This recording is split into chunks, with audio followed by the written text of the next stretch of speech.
I want to learn from everybody. I feel like if you walk into a room and you're like, there's not one person here that can teach me anything, you better turn around and walk out the room because that is just not true. I'm not hiding behind a computer. I want to meet these people and talk to them and help them grow.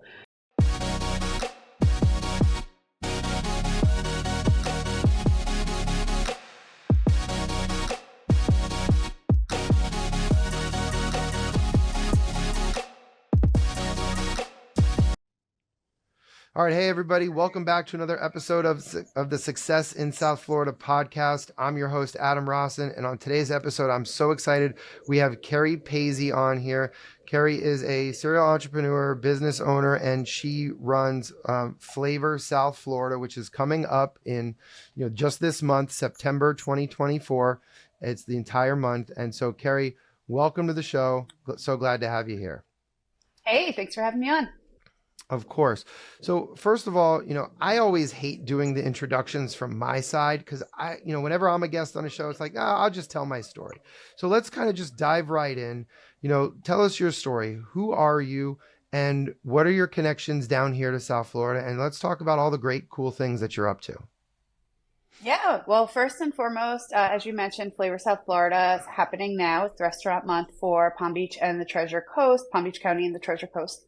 So that is every September for the whole entire month since 2007. So the concept behind that is that people go out, enjoy three, 4, 5, 6 courses at a discounted price. And it's amazing. It gets the community together. It gets people out eating and it helps the restaurants during a very slow month. That's my one baby. And I have 2 more babies aside from my actual child. But then I also own a marketing company, Monarch Marketing and Design, which I founded in 2018, which we can talk more on that as well, because that's its own little animal. And then I book musicians in local venues, bands, solos, duos, for bars, restaurants, and festivals with my partner, Mike. And a lot of people don't realize I do that too. So it's funny because it is time consuming and it's work, it's a lot of work. So yeah, those are my three babies. And yeah, I've been here since 2010. So 14 years, originally from New York, but this is, I love it here. I love it. People are always like, would you ever move back? I'm like, no, why would I do that? This is beautiful. This is great. Love Florida. Yeah. First moved down to Jupiter and, it's just amazing. Yeah, and with you moving down already 14 years ago, now you're one of the old school people, right? So like my family moved from New York in the late 70s, early 80s. So I was one of the first people.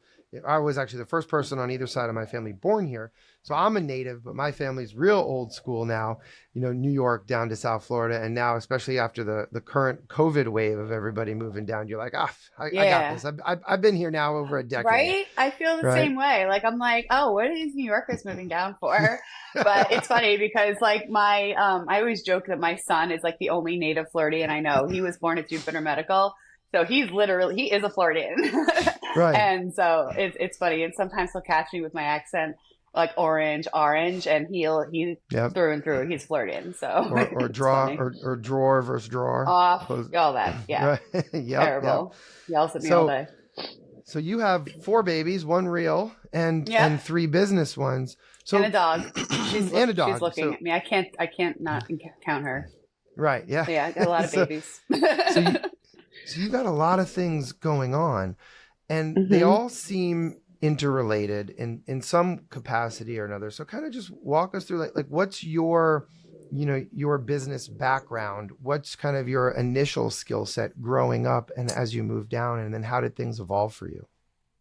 Well, once upon a time, I wanted to be a teacher. Then I wanted to be a marine biologist. Then I wanted to be an actress. So my career paths in my mind have changed over time as we grow from a child. Then come around college. I went to school. I went to school for elementary education and child psychology. So I don't really know how we wound up here. I think it was just kind of a path that was already set for me. I love meeting people. I love making connections. I always was marketing something. I love getting people together. So it's like, I think it just came naturally to me. And I didn't know, when I was 19 years old and, hey, let's go to this thing, right? Like, you don't realize that's what you're doing. You're marketing this thing, right? So when I moved down here, my background in New York is restaurants. So I started out there when I was 14 at a steakhouse and a bagel store, working the counter on the weekends, right? Because I was in school during the day as a high schooler.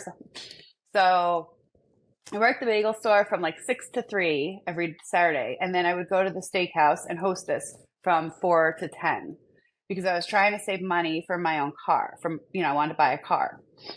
And I just loved it. I met so many people. I loved to work. I've always loved to work.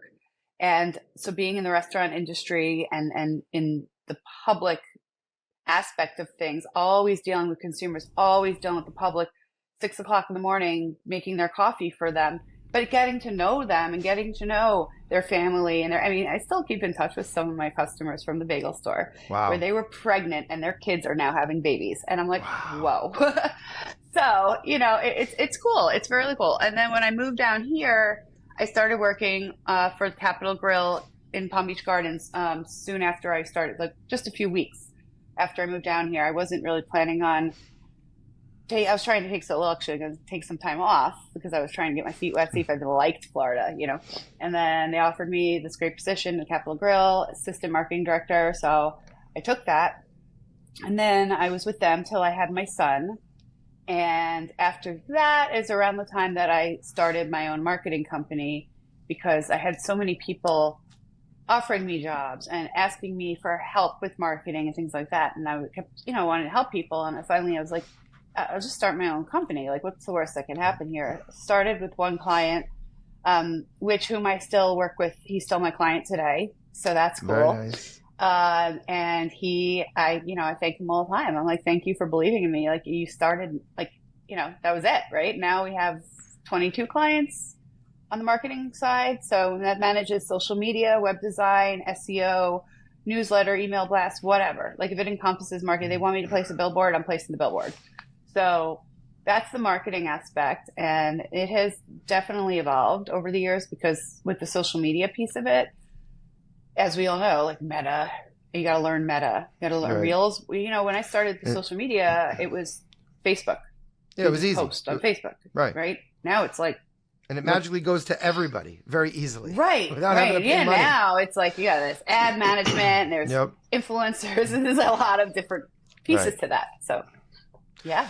So Kerri, so that's amazing that, at 14 years old, you're like, all right, I got to do something on the weekends, make some money and go out. And, it's a little similar to me.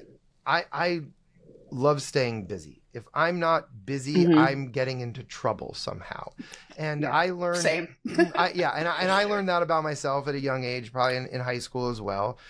Now, I was a high school basketball player, pretty good on a good team. So that took up so much of my time. But as soon as my senior season ended, I had a job within 2 weeks, and I worked in the restaurant industry as well. Growing up in South Florida, I grew up in Boca Raton, and I remember always saying I went to TGI Fridays at the Town Center Mall first, and they were open till 1 a.m. on the weekdays and 3 on the weekends. And they're like, "Listen, kid, you're still in high school. This isn't going to work." So I went to Chili's and they hired me. And so I always say Chili's took a chance on me when, when Fridays wouldn't. TGI Fridays. We might be about the same age then because I spent some time at Fridays. Yeah, right. In Long Island. Great. Yeah. And wow, that's a throwback. And I started right before I was 18, and I told them, hey, look, I'll be a busboy for a few months, but once I hit 18, I want to be a server because I want to make that good money. And, especially for, someone young. But that really forced me. It was such a good decision because my parents said to me, they're like, Adam, you don't like talking to people. Like you talk to your friends, but you're not the most outgoing, extroverted kid. And I was like, yeah, but I want the money, so I'm going to figure it out. And it really forced me to get out of my comfort zone. It's funny too, because, a lot of my friends jumped on the bandwagon with me. I was one of the first ones to get a job, and they were all like, well, what do you want to do after school? Do you want to go to the mall? I'm like, no, I have to go to work. They're like, you have to go to work? That's kind of cool, right? And I didn't want to be like, yeah, I'm like a loser and I need to make money, whatever, right? No, but it was the complete opposite. They all started, they just all applied. And then they all started working with me. Oh, that's at the cool. steakhouse and the bagel store. Yeah, and the funny thing about the bagel stores, I had always told my boss there, who I still keep in touch with, that I wanted to open the bagel store down here in Florida because it's a franchise, a big place on Long Island. And for years and years, I'm like, we needed this bagel store in Florida. Like, this bagels here are bad. And Right. so actually they just opened 2 weeks ago in Aventura Mall. How Oh, cool is look at that? That's amazing. How many years You later, gotta go right? get It's one. I know they oh, finally listened to me. You gotta go get a bagel there. right. But it seems as though from a very young age you've always been a connector. For Yeah. me, that didn't really happen until maybe last 10 years or so. I wasn't, like that maybe as a small group of friends and good athlete and this and that. Always worked hard, always stayed busy. But it seems like you've always been just that person that, whether it's bringing people together at the steakhouse or a party or this and that. And it seems like that's just been like a natural progression into marketing and everything that you're doing. Yeah, yeah, definitely. I mean, it comes easy for me. Like I said, I like Hmm. people. Like I like being around people. I like being around cool, good people, like interesting people. And and ironically, I define myself as an extroverted introvert. I am an introvert because Hmm.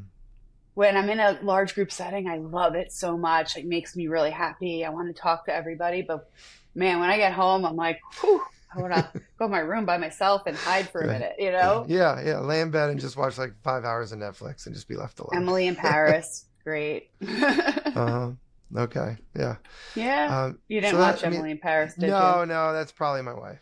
My wife probably Yeah. watched that Highly one. recommend. Highly Although, recommend. although I gotta say, for anybody listening, my wife is the biggest Netflix cheater ever, and it's so frustrating. Especially when she was on maternity leave, we were all excited, and I was working from home, and I was like, okay, I'll watch this with you. Watch this. Oh, I just got to go to the office for a little bit. Then I come back, and I'm like, oh, hey, you want to watch this show? It's like, I'm already 8 episodes in. I couldn't wait for you. I'm like, come on. So my best friend did the same thing to me. We were supposed to watch Emily in Paris like together. She was like, and we didn't. She jumped ahead because we were gonna watch it separately and talk about it, and then no, it didn't align. So yeah, Yeah. they're just Netflix cheaters, the real thing. I know. Luckily, Yeah. we're good in everything else, me and my wife. The Success in South Florida podcast is brought to you by the team at Rossen Law Firm. If you need DUI or criminal defense representation, call the Rossen Law Firm at 754-206-6200 or check the description of today's episode for more contact information.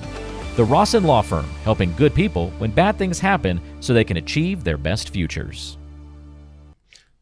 All right, so Kerri, let's talk about how you got involved with Flavor South Florida. Now, you didn't start it. You said it started in '07, but how did you come to be involved with this?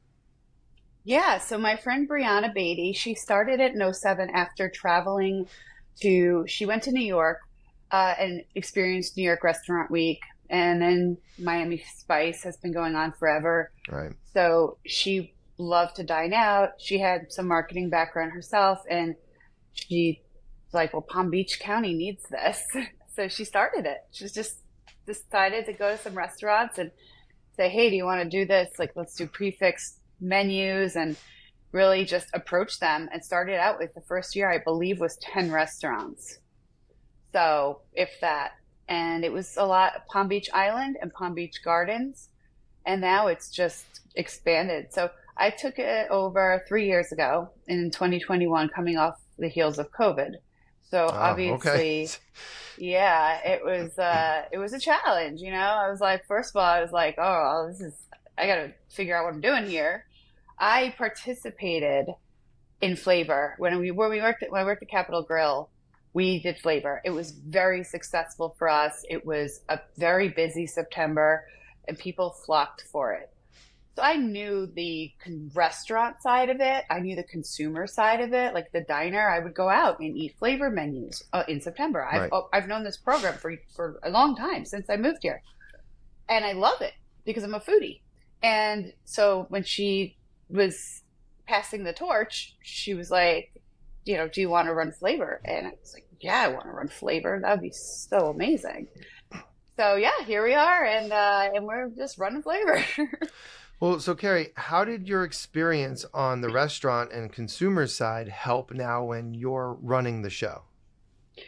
Well, it's nice for me. So I'm looking at it from the inside, right? So my team and I were like, it's menus that have to be organized and things that the restaurants do. We have to set up everything online on our website has to be perfect because everyone wants to go and find the menus and the restaurants that are participating. There's a lot of little pieces that go into it that, people don't realize that I didn't realize, right? Because I was just eating and it's just a restaurant, but yeah, a lot goes into it. So it's helpful, it's helpful because I kind of could see it through a bunch of different eyes right now, different lenses, because I know what the diners are looking for. I also am able to work with the restaurants, helping them kind of steer them like, what should our menu look like? What should it be priced at? So, and I know what's a good deal and what the consumers are looking for. So I think it's helpful to see it from all those different perspectives. It's Right. fun. And how do you approach new restaurants when, especially, right, restaurants have tight margins? You know that, I know that, most people know that, and especially, a lot of people learned about that during COVID, just how tight the margins are and how difficult the restaurant business is. So how do you go to maybe an up and coming new restaurant and say, look, here we are, we want to do this, and do you get any pushback when they're saying, well, how many people can we expect, right? What percentage increase maybe from last September or from a normal September in not just, new like business and new customers coming in, but maintaining the profitability when there already are thin profit margins in restaurants? Yeah, well, I mean, that's the thing. I am well aware of the profit margins, which is also a nice piece from working in the restaurant industry. Food costs are through the roof right now. Everything is through the roof right now. Yep. So, I'm able to look at them and I know in my head, like what the cost of salmon is, right?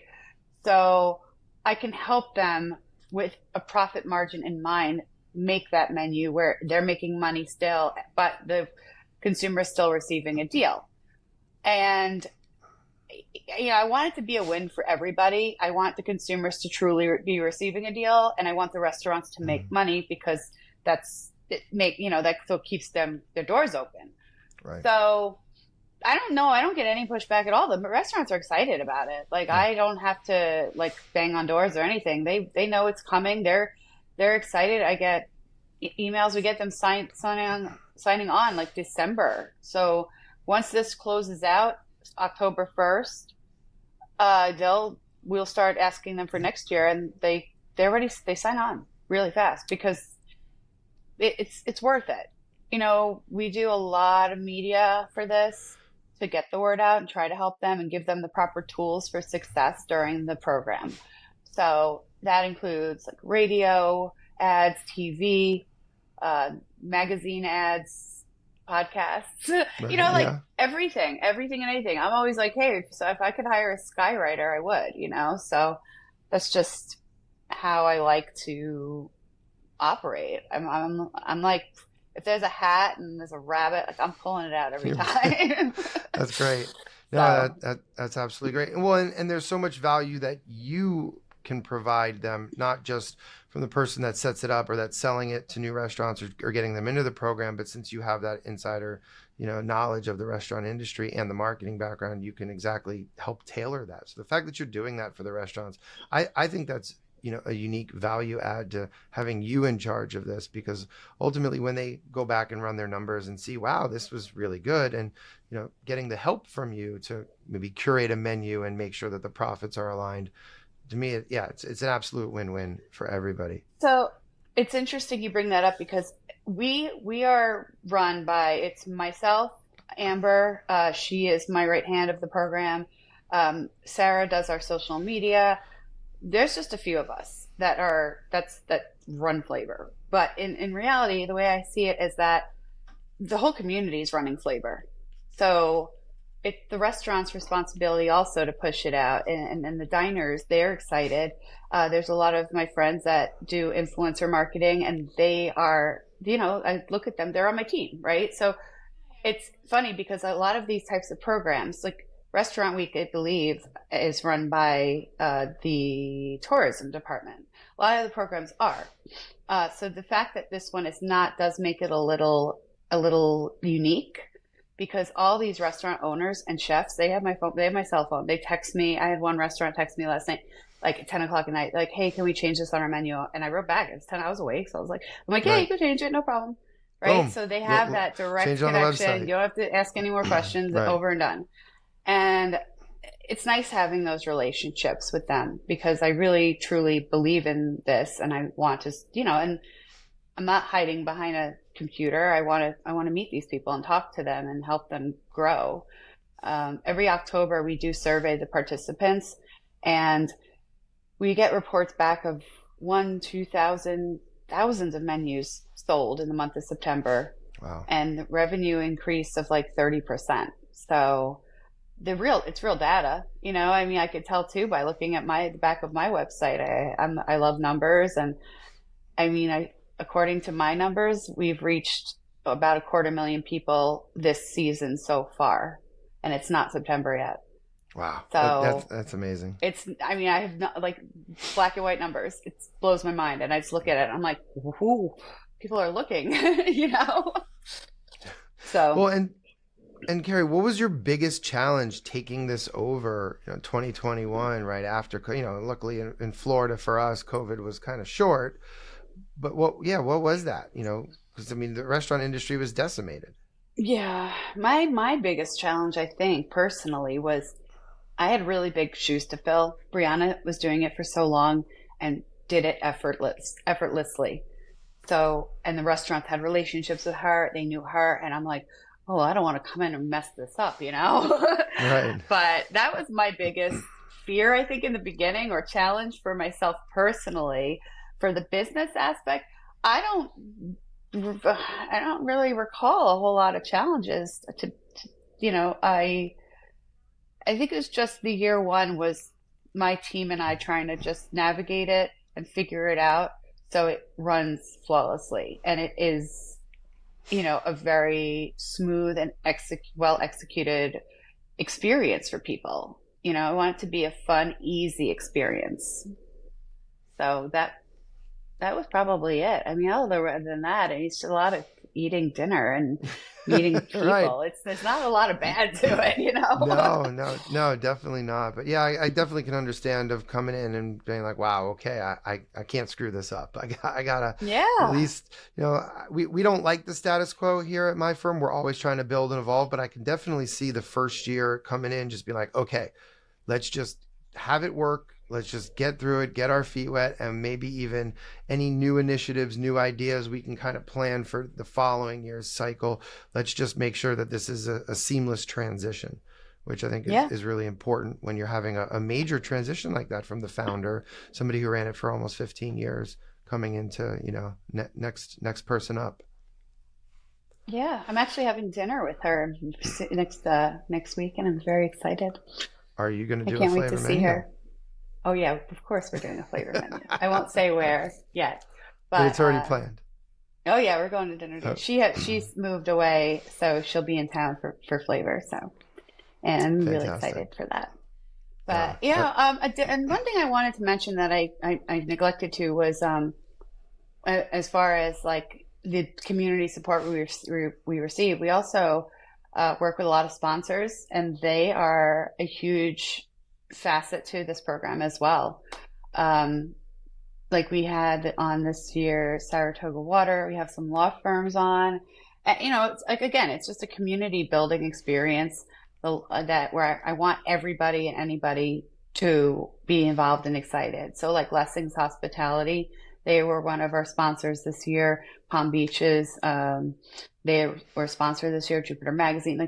So it's like everybody really has the opportunity to get involved. So you can say like, oh, I'm a huge corporation and I want to help sponsor this program.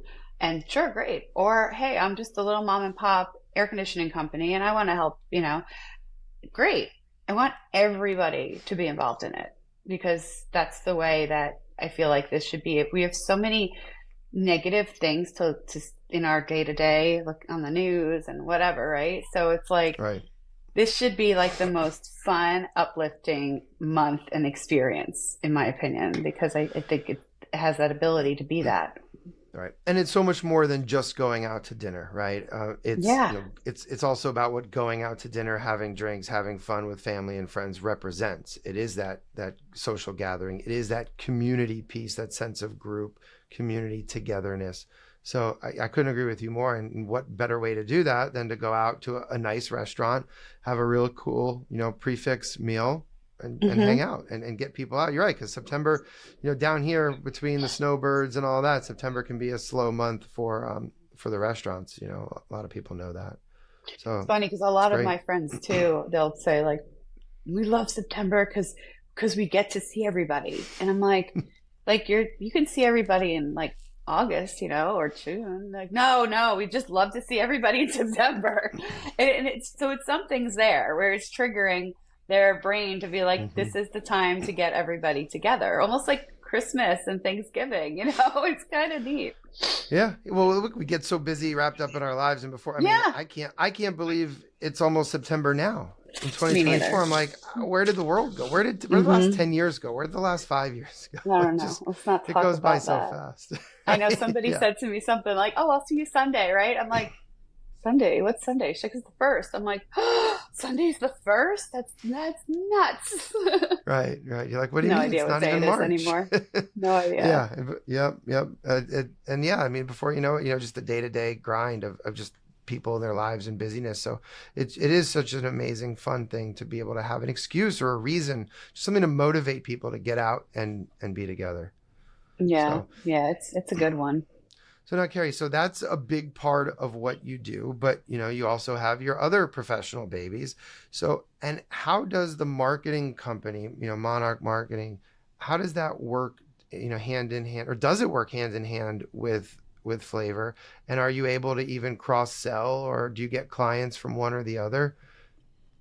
I try to keep the worlds separate. Because I have my team at my marketing company and they don't need to know what's going on in Flavor. I have my Flavor team. They don't need to know what's going on in Monarch and music.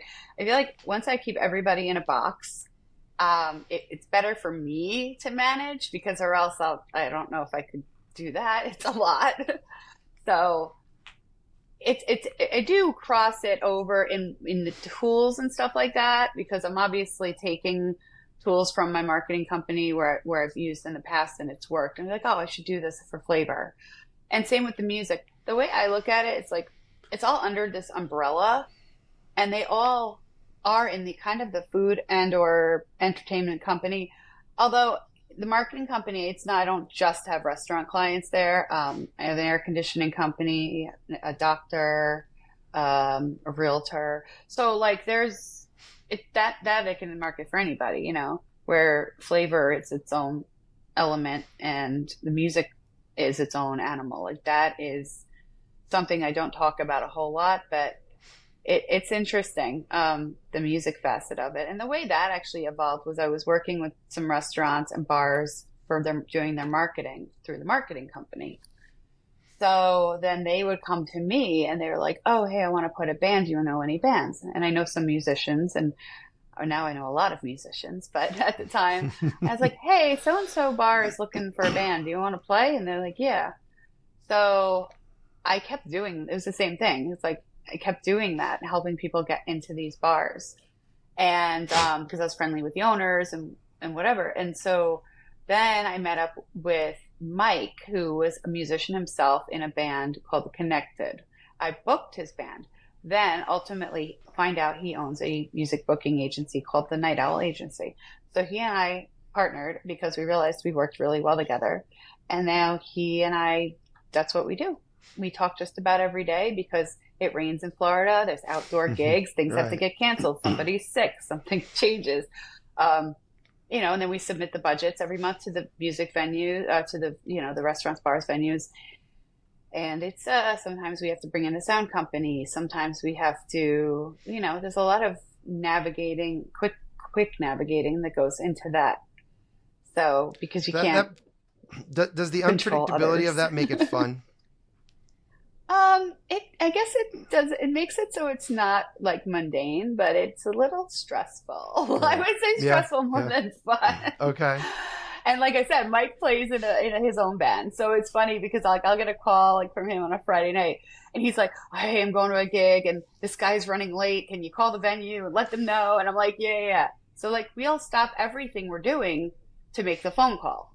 And it's Friday night, Saturday night. Like we have lives, we have children and families but it's gotta be done. So it's right. It's definitely a lot of work that people don't realize. And scheduling it's like a puzzle, trying to get everybody and making sure that the music genre or the specific musician even complements or matches up with said venue, right? Because some places it's like, well, they do well with reggae or they do well with country. And then now we were like narrowing the pool and now we have to see who's available. So, and then you have to negotiate their pay. It's like there's a lot of little steps to it. So, but it is fun. Yeah. I wouldn't trade it. No, and when you have that kind of the urgency and the unpredictability, right? It's like stop. It's Friday night, Saturday night, and you're like, I just want to have that alone night. Maybe go to the movies and chill or spend some time, with your family, and then something's always going wrong. So it's kind of like what we do in criminal law. We run our firm as similar to an ER, an emergency room. Mm-hmm. We have a lawyer on call every night, every weekend. We're in first appearance court for when somebody gets arrested. They have to see a judge or a magistrate the next day. We're usually there almost every weekend, and we're out and about, and something's always happening. But what's the worst kind of criminal? What's the worst criminal you ever had to deal with? Well, so that's a great question. We actually don't like using the C word in my firm, using the word criminal, because we have a different type of client. We have a very big passion for mental health and substance abuse. And especially after COVID, there's been tons of just that in our local community. Our firm's motto is we help good people when bad things happen to them. So we're not, we have some people that are a little rough and tough, but I mean, we've done it all. We've done it all from DUI to murder to robbery to sex crimes. We have a big focus in sex crimes. We do federal white collar cases, healthcare fraud, Ponzi schemes, now a lot of the pandemic related fraud all across the country. Crazy. So we do it all. But a lot of the things, the people that we represent and the things we see, we genuinely do have people who are really good people, and either there's a substance abuse or mental health issue, or they made a huge mistake and they're very sorry and remorseful, right? And making sure that they get, that we defend them as best we can. Or it's somebody who maybe they did something here. And for the people listening to this on audio, maybe they did something kind of mid-level, but they're being overcharged by the prosecutors or police with major felonies when, according to a reading of the statute, that's what it is. But in reality, that's not what it is. That's not what we're trying to do here, but they're overcharged. So we've seen it all. I mean, we have a lot of media cases as well. We actually try to keep our clients out of the media, but if it happens, it happens. And we actually will, with our clients' permission, we love to tell our clients stories. We do it a lot on YouTube. We have, 2.5 million views as of about now. And just, we're storytellers, criminal lawyers, trial lawyers are storytellers at heart. So we love to tell our clients stories when it's appropriate and just, make our community. I think, look, I was a prosecutor, a former prosecutor over 15 years ago. And I could tell you my firm now, with the cases we have and, about 25 people on our team, we make our community a much better place than I did 15 years ago as a prosecutor. So it's rewarding and fun. And it's, some people think it's, it's sexy. It's not sexy all the time, but sometimes it definitely is. So.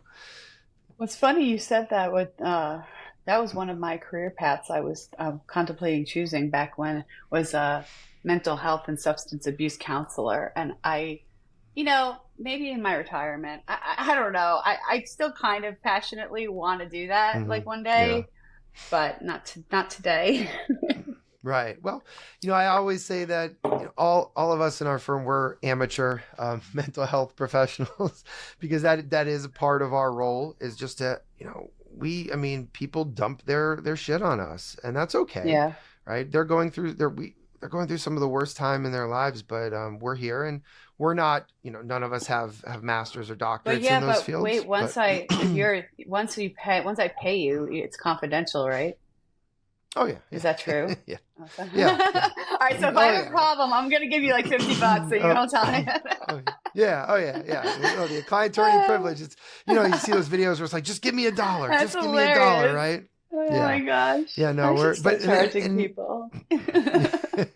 well, for us, you know, we have that, we do have that privilege, the attorney client privilege. So, you know, Yeah. like therapists do, and certain healthcare providers, you know, do. Yeah. There's certain privileges in the law. So you have a lot of secrets. We do. Yeah. You do. Oh, yeah. You really do. You can write Yeah. a tell-all book Most later in life. most answers involve just the Everglades, you know, if you want to know where to dump the body. But but yeah, we're professional secret keepers. It's a lot of times I'll see people out in public and I have to either pretend I don't know them or just, hey, that's a friend.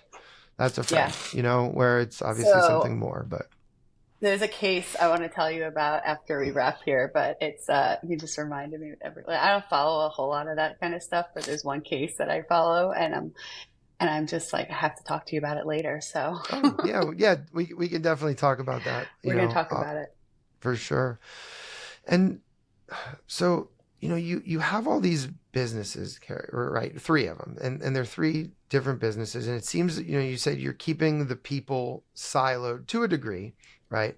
Now, where did you learn any of your business acumen? Is this all just self-taught? Do you take courses? Do you listen to podcasts? Or are you just like, try something, and if it works, great. If it doesn't, don't do it. The worst. I do continuing education classes if I feel that they're suited for me. I do try to keep abreast of the social media world. There's a lot with AI, so I just did a class on that recently. A lot of it for me is like, I'm always down to try something once, except for skydiving. I won't do that. But I'm not a fan of that either. But most everything else, I'll try. And I feel like I always, you know, I tell my son, he's 12, right? And I'm like, he's like, oh, I want to try this, like sushi or something. I'm like, well, he's like, I don't like it. I say, you don't know you don't know you don't like it if you don't try it, right? Now, if you try it and then tell me you don't like it, then I'm going to accept that answer.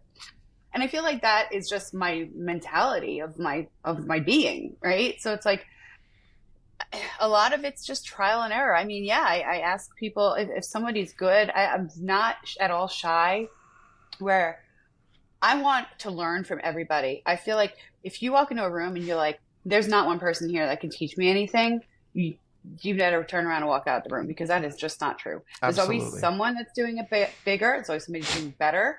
And instead of looking at them and being like, you know, looking at them and feeling intimidated by them or whatever you feel, you just look at them and ask them, because they're obviously doing something right.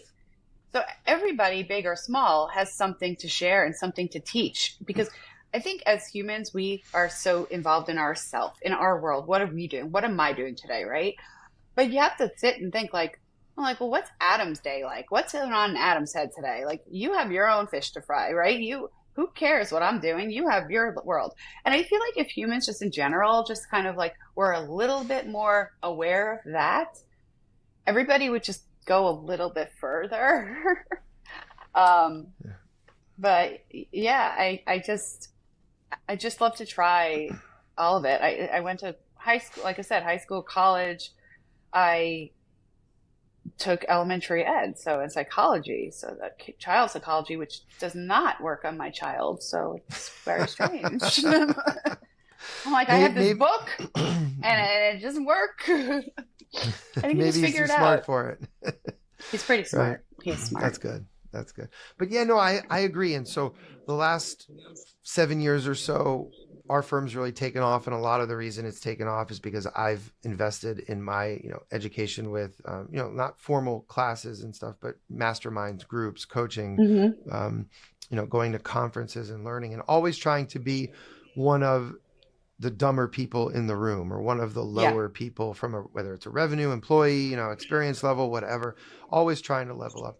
But I've also learned that when I am in some of the rooms where, maybe, you know, this is a room where I'm on the higher end, you can learn from people who are, and I don't like saying below you or above you or anything, just maybe, you know, a little bit behind on the journey, a little bit further behind on the journey than you are, or than I am. And especially those people that are really up and coming. I look at like, who's the 2016, 2017 version of me when I'm in the room, because that person also has a lot to add, and a lot that even the people who are further along on the journey can still look back and learn from. So I see it on both ends, but generally speaking, I want to be the dumb one in the room. I want to be the lowest revenue person, or the fewest employees in the room, and see what, especially for us, we don't do personal injury, but what these fancy personal injury lawyers are doing that are on the billboards that have 8 figures or multiple 8 figures in revenue, and be like, wow, what are they doing? And because they're a lot of the ones that are truly innovating and coming up with all the new ideas. And, it's always about learning and growing. I think if you're stagnant, yeah, you're I dying. think if you're just accepting of just keeping your ears open and keeping your, just what you said, like always learning from whoever's in the room. That's why I do like Gary Vee. I've gone to a couple of his seminars, like stuff like that. But I don't spend a whole lot of time probably doing that as much as maybe I should. But I feel like I learn more from my day-to-day interactions with people. Like, and it's funny because, like, okay, so for Restaurant Month, I just actually made friends with the Sizzle Dine, who is in Fort Myers. They do Southwest Florida. They have a Restaurant Month in September. I had no idea. Okay, then this guy starts following me on Instagram, and I looked. I'm like, oh, that's cool. He's doing it over there. I didn't know. And now we're just like hearting each other's stuff on Instagram. Like, you go with yourself, right? Now he's like watching all my stuff, and he's like, I'm like, we should get together. We should go have dinner one day. And it's like, I feel like, but just that little piece, I'm learning from looking at what he's doing, and I'm hoping he's learning from looking what I'm doing, because you're just inspiring each other at that point. Absolutely. And it's the same with the marketing company. I mean, I can't tell you the amount of people that private message some of my clients' pages. And like, hi, I want to do your social media. And I'm like, okay, I'm doing the social media. And I do honestly pass it along to the owners, because I'm not, you want to use somebody else, right? But it's just, I don't know, because there's so many content creators out there right now that I feel like there's a difference between content creators and digital marketing. They're two different things. So, and I'm not saying anybody does it right or wrong or better. I do learn from, like, I look at some of these people's reels and I'm like, oh, that's really good. Like, I want to do that. So you're learning, like, looking at other people's things. And I think that's where it's most important. Even with the music, I go out on a Friday night where I'll like secretly spy on the bands and watch them play. Because they hate when I go there now, because they get nervous, I think. But and I'll go back to my partner Mike, and I'm like, hey, they were really good. Like, they sounded really good tonight. Like, I haven't seen them live in a while, or the opposite. Like, hey, we gotta talk to them. Their sound was too loud, so they gotta lower their sound, or something like that. And it just goes back to just being out there, getting out there, and being present. Right, and I think there's a deeper point in here too. So I'm very competitive, and I think people can be competitive but still have an abundance mindset, right? And still say, oh wow, whether it's and I know what they're doing in Fort Myers isn't necessarily a competitor to you. It's not like you win and they lose, but there's room for collaboration. There's room for abundance. And even, right, I mean, you own a marketing company. How many marketing companies are there in South Florida, let alone Palm Beach County? Right, just thousands. I don't even know many. Right, and so you can still want to be competitive, want to grow, but not from a point of of a zero-sum game. My loss is my win is your loss, and still say, hey, look, we can learn from each other, we can grow, we can right, and just collaborate on certain things. Because there's the end of the day, when you're dealing with successful people, successful entrepreneurs and business owners, there's always room for more. Versus the ones that are, the ones that are shady, the ones that are scummy, the ones that are stealing people's money, they weed themselves out over time. It just happens. And I don't try to interact with those kind of people, because there's too much, there's not enough minutes in my day. I'd rather spend my energy with the good people. And I feel like I'm personally, like, I would never step on anybody's toes, like, period, the end, ever. I know some people, like, they'll try to steal a client or they'll try to do this. I'm like, you're not going to get far. You're just not. Like, in the long run, it's not going to work that way. So that I'm just a big believer in just being loyal, truthful, and like making those right relationships because it's like I'm really not super competitive. I'm more like competitive with myself. Right. So Yep. I compete with Yeah. myself a lot. Like I'm like, all right, am I better than I was right now than I was 1 year ago today? And usually I can say yes, and that makes me really happy. And then, as far as like marketing competitors, like I mean, there's a lot of great marketing companies around, and I'm friends with a good amount of them. And I refer them clients. Of like if my bandwidth is low or it's not a right fit for me for a client, I'm like I can't do it or I don't want to do it. And here, but she's good. She's great. I would do that all day long. I love handing off a client to somebody because if it's a better fit, then that's what's in everyone's best interest. So Absolutely. Right. Because then, and you would hope that when they have somebody that's not a good fit for them, that they would then say, oh, you got to talk to Kerri. and Kerri's it the happens. best one for this. I get a lot of referrals. As bad as this sounds, I don't really recall that I've ever advertised my marketing company. I think it just was word of mouth and referrals. And to be honest, like if I don't know, I just feel like the ones I get are good ones. And they're clients that I've worked with for many, many years. One of them is a restaurant. I started working with him in 2018. He has 2 restaurants in the Jupiter area, and now he's opening a third restaurant in Hope Sound. So, and I'm on the team. Like I'm not since 2018. And I told him the other day, I said, I'm your oldest employee. That's amazing. So it's Yeah. cool. And look, the best marketing companies don't even need to market because everybody wants to work with them and it's just word of mouth. And no matter what, we do a great job in digital marketing, but still word of mouth referrals, that's still the best clients, even for me and my firm. It just is, and it's, I mean, to me, it's, you do good work, you treat people well, you build relationships, and it just happens organically. I totally agree.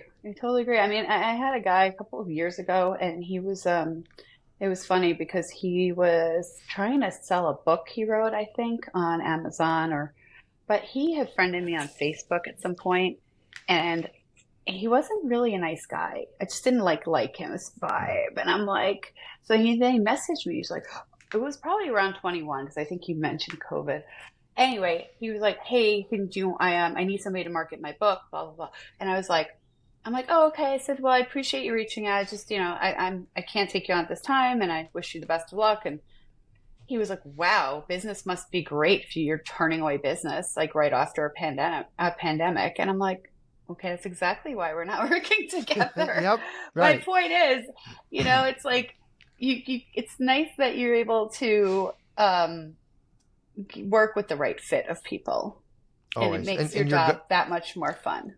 And your gut intuition on that is absolutely right. And I'm sure you weren't the only person that in dealing with that individual. I don't know what happened with that guy or the book. Kerri, what's the best way to get in touch with you? What's the best way to get, to look into flavor?